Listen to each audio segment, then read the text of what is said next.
Hey guys, TFisher88 here with another figure review. So today we'll be taking a look at this guy. Takkong from Ultraman Jack. Yeah, we'll be taking a look at Takkong from, like I just stated, Ultraman Jack.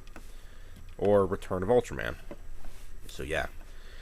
Now, this exact figure, was released in the 2000 Ultra Monster series by Bandai, and the mold is from, let me look, 1989. So it's a pretty old mold, and yeah, so that means it's been released quite a few times.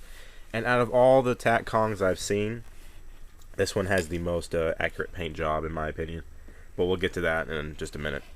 First, the tag. So here we go. You got Ultra Monster series. Picture of Jack there. Nice picture. Picture of Takkong, the suit, in all of his round glory. He's number 26. Apparently he's 45 meters tall. Numbers. And some other good stuff. 26. So yeah. Now, articulation is one of the flaws of this guy.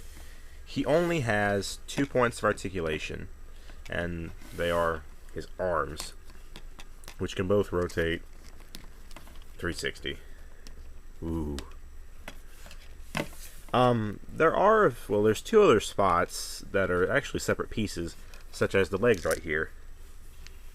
They're a separate piece completely, if you can see that. Yeah. Kind of weird how they chose to do that, but...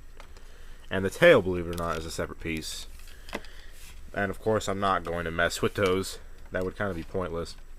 But yeah, 2 points of articulation and 2 separate pieces.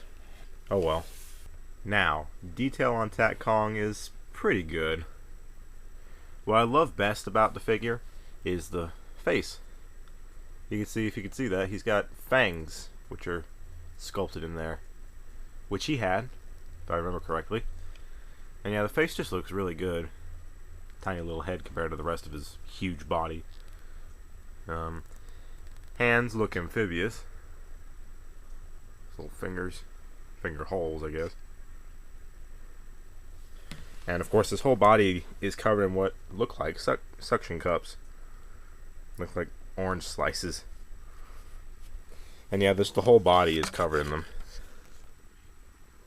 Just the different sizes and everything. His tail. Everything's just smooth on the bottom.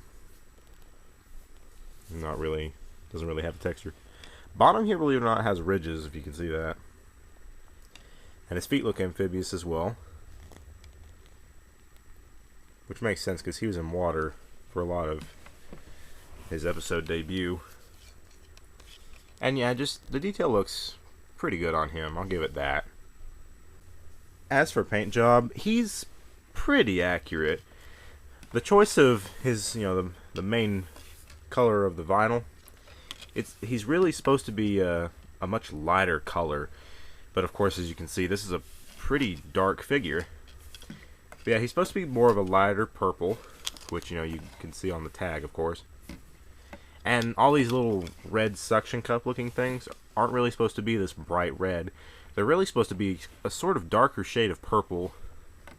But like I said at the beginning of the video, this is probably the most accurate release of this Takkong mold that Bandai has released.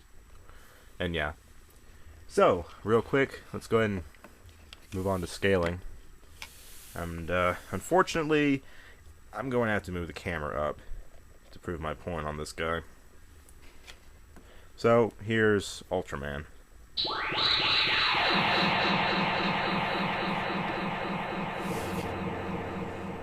Yeah.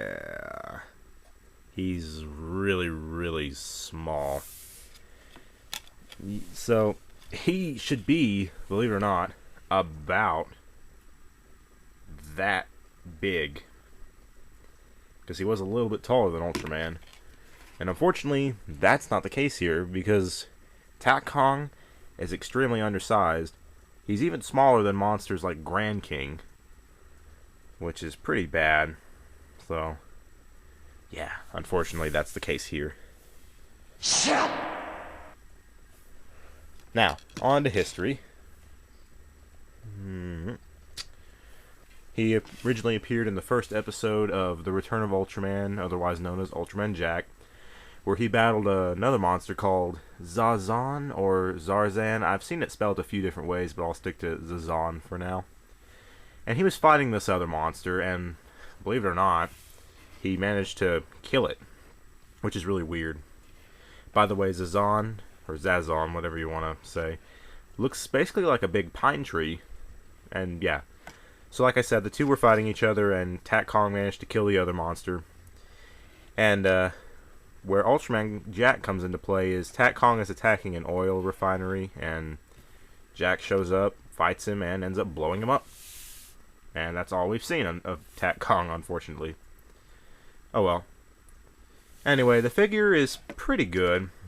Only 2 points for articulation, kind of sad.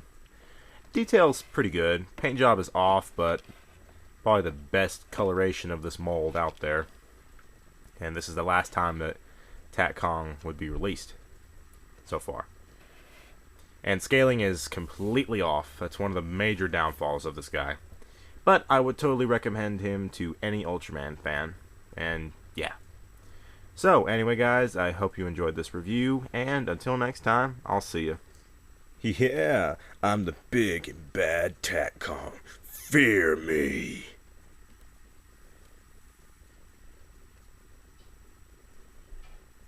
Pal, you know you fail at life when you're smaller than me.